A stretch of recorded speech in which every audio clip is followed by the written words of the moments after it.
டேய் அப்புறம் ஐஷு வரா. டேய் நீ எங்க இருங்க போய் பேசிட்டு வரேன். ஐஷு இன்னைக்கு எனக்கு பர்த்டே. ஏய் ஹாப்பி பர்த்டே. Thank you. பசங்களை ட்ரீட் வைக்க போறேன். ஓகே. நீங்க கூட வரியா? இல்ல கிறிஷ் தப்பா நினைச்சுப்பான். கை விட்டுறேன் நான் போகணும். பாய் பாய். பாய். நான் மச்சான் என்ன பிரச்சனை விட்டா? அதுவா இன்னைக்கு உங்களுக்கு ட்ரீட், போன ஞாயிற்றுக்கிழமை எங்களுக்கு ட்ரீட். புரியலையே. ஆமாடா ரெசார்ட்டுக்கு போறோம். டேய் அவன் அந்த மாதிரி பொண்ணுலாம் கிடையாது. அட போயிட்டீங்களா? இப்ப அதை பத்தி பேசிட்டு வந்தேன். ஆயம் போடுற நீ கிளம்பி வச்சு.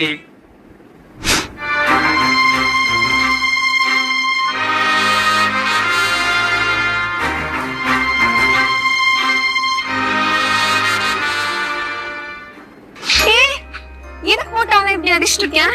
ஒரு நிமிஷம் ஐஷு.